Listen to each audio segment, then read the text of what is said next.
In the late 19th century, in a small industrial town where the first mechanical looms have just replaced human hands, Margaret works as a seamstress who has spent her entire life sewing dresses by candlelight, memorizing fabrics by touch, understanding people's bodies through measurements and imperfections. And when the factory opens, promising faster production and cheaper clothing, she does not lose her job immediately, but something more subtle happens. Her work becomes invisible, no longer necessary in the eyes of progress, and she begins to notice how fewer people come to her shop, how conversations shorten, how patience disappears, replaced by urgency and efficiency.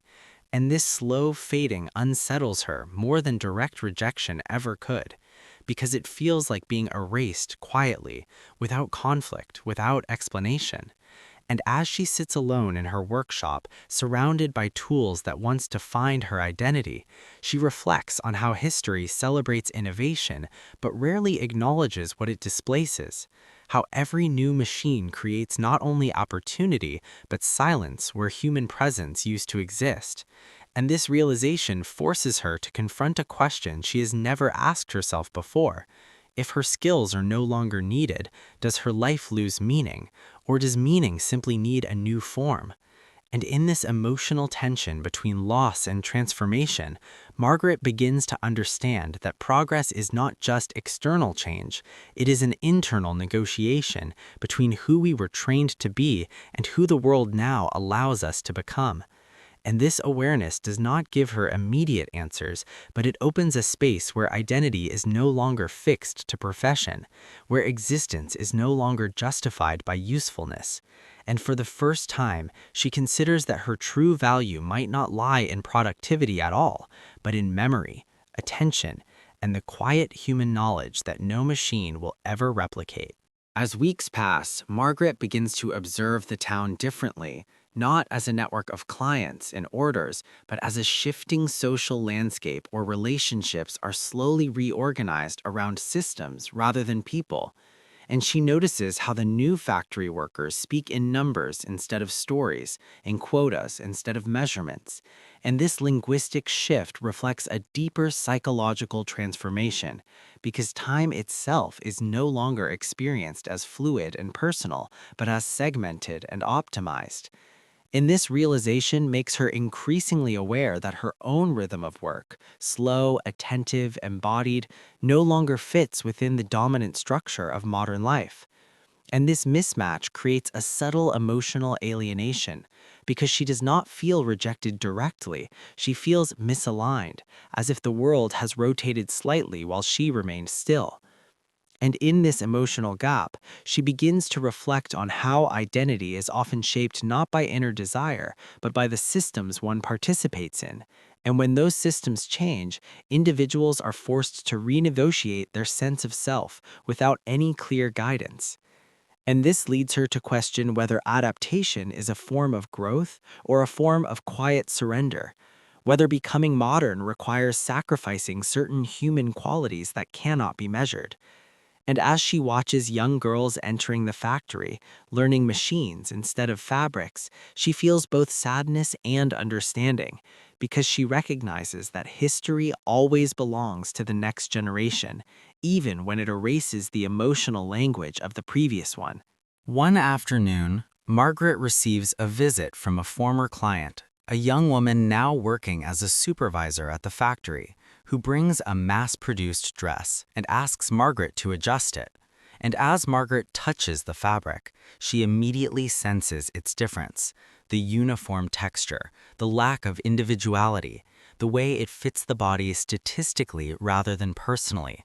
And this physical contrast triggers a deep emotional response because it confirms what she has been feeling abstractly, that clothing has shifted from an expression of identity into a standardized product.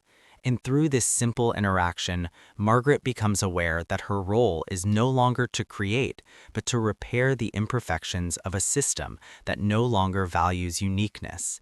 And this realization forces her to confront a complex emotional position, where she is still useful, but only at the margins, only where machines fail to fully replicate human variability. And this marginal usefulness feels unstable because it suggests that even her remaining relevance exists only temporarily until systems become more precise, more comprehensive. And this awareness leads her to reflect on how progress absorbs human labor gradually, not through sudden replacement, but through incremental reduction, slowly shrinking the space where personal skill can exist.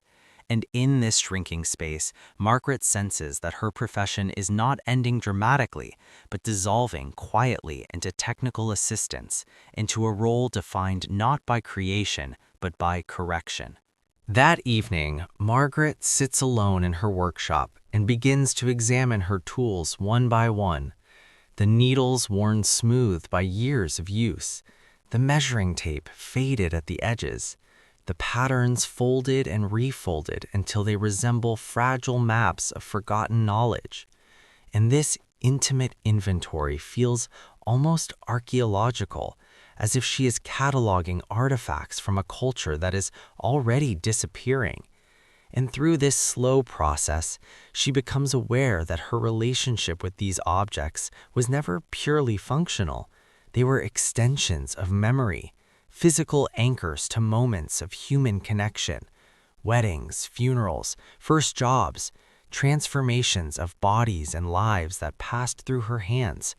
And this realization deepens her sense of loss, because it reveals that what is vanishing is not only a profession, but a form of intimacy between work and life, where labor was intertwined with emotional presence.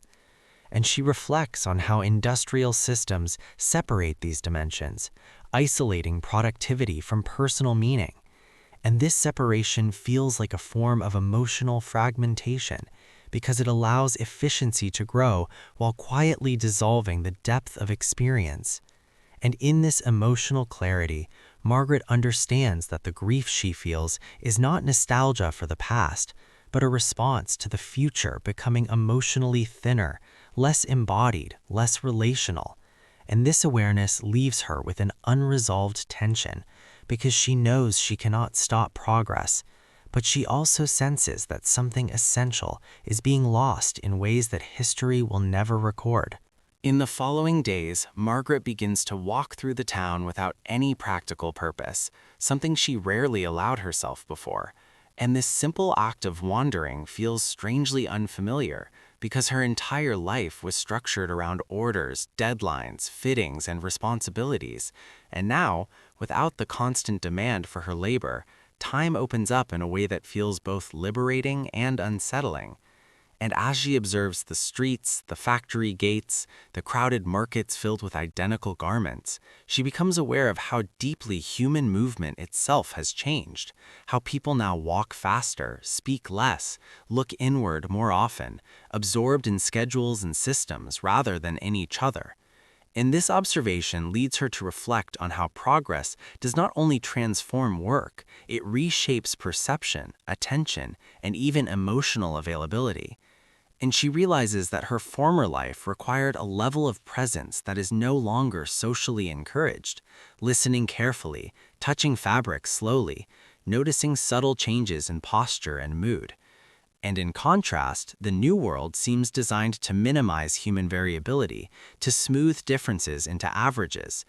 And this realization forces her to confront a difficult emotional truth, that progress often increases comfort while decreasing intimacy, replacing lived interaction with abstract processes. And as she sits on a bench watching workers leave the factory in synchronized waves, she senses that history is not only moving forward, it is compressing human experience into narrower forms. And in this compression, she feels both grief and clarity, because she understands that her own displacement is not accidental, it is structural, part of a broader shift where meaning becomes detached from craft, from slowness, from embodied knowledge. And in this awareness, Margaret begins to accept that her role in history may not be to adopt perfectly, but to remember what is being lost, to carry a different rhythm of being in a world that no longer has space for it.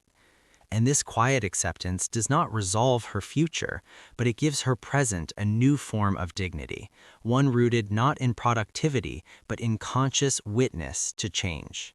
One morning, Margaret decides to teach her niece how to sew, not as professional training, but as a way of transmitting something she senses is disappearing. And as they sit together by the window, working slowly through simple stitches, she becomes aware of how knowledge changes when it is no longer economically necessary, how it transforms from skill into memory, from profession into story. And this shift feels emotionally significant because it allows her to separate value from usefulness, to experience her craft not as labor, but as connection. And as she watches her niece struggle with the needle, making uneven lines and small mistakes, she feels a quiet satisfaction that has nothing to do with efficiency or output, only with presence, patience, and shared attention. And this moment reveals to her that meaning does not vanish when systems evolve, it relocates, moving from public recognition into private continuity. And she reflects on how much of human history survives not through institutions, but through informal transmission, through gestures, habits, and unrecorded moments between individuals. And this realization softens her relationship with loss, because she understands that even if her profession disappears from the market, it does not disappear from human experience entirely. It simply changes form, becoming quieter, less visible, but still alive in subtle ways. And in this awareness, Margaret begins to redefine her future not as a search for new relevance, but as a space where she can preserve depth, where she can cultivate slowness and attention in a world that increasingly moves without them. And this internal shift brings a sense of peace she did not expect, because it allows her to exist without competing with history, without needing to justify herself within systems that no longer require her, and instead to inhabit a personal rhythm that remains meaningful even when it is no longer necessary. As months pass, Margaret begins to notice how her relationship with time itself has changed, how days no longer feel like units to be filled with tasks, but like open spaces that invite reflection. And this transformation feels unsettling at first, because she was raised to believe that a valuable life is one that is constantly occupied, constantly producing something visible. And now, in the absence of external demands, she is forced to confront a deeper question: whether existence itself is enough without constant proof of usefulness. And this question lingers in her mind as she sits by the window watching the town move around her, the factory whistles marking hours that no longer structure her day. And she realizes that for the first time, her life is not synchronized with the dominant rhythm of society. And this desynchronization feels like a form of quiet exile, not imposed from outside, but emerging from internal change. And she reflects on how many people never experience this phase, how they remain embedded in systems until old age forces a sudden separation, while she is encountering it gradually, consciously, with enough awareness to observe its emotional layers. And this awareness allows her to see that being unnecessary is not the same as being meaningless, that worth can exist without external validation. And this realization challenges one of the deepest cultural assumptions of her time, that identity must always be justified through contribution. And as she sits in this new relationship with time, she begins to experience moments of unexpected clarity, where presence itself feels sufficient, where simply observing light, movement, and her own thoughts becomes a legitimate form of living. And this internal shift marks a subtle but profound transformation, because it means she is no longer defined by what she provides to the world, but by how she inhabits it. And in this way, Margaret slowly moves from a life structured by necessity into a life shaped by awareness, discovering that the end of her profession did not erase her existence. It simply removed the frame that once told her who she was allowed to be. As Margaret walks past the factory one evening, watching the lights glow behind its windows and hearing the steady rhythm of machines echo through the streets, she no longer feels the sharp sense of displacement that once accompanied these sounds, and instead she experiences a quiet emotional distance, not rejection, but detachment, as if she is observing a world she no longer belongs to. And this realization feels strangely peaceful because it confirms that her identity has shifted beyond competition with systems she cannot influence. And she reflects on how her earlier life was shaped by external demand, by being needed, by responding to expectations that defined her worth through productivity. And now, in the absence of those expectations, she is forced to construct meaning internally, without reference to efficiency, recognition, or economic relevance. And this internal construction feels more fragile, but also more authentic, because it is no longer dictated by historical forces, but by personal awareness. And as she returns to her small workshop, no longer a business but a personal space, she lights a candle and begins to sew a simple piece of fabric without any purpose beyond the act itself. And in this moment, she understands that history did not take her life away. It merely removed its former structure. And within this openness, she has discovered a deeper form of agency, the ability to exist without justification, to create without necessity, and to value presence over outcome. And this realization does not resolve the future, but it offers a durable internal orientation, a way of living that remains meaningful even when external relevance disappears. And in this quiet acceptance, Margaret completes her transition from a person shaped by history into a person who can observe it, inhabit it, and gently exist beyond its demands.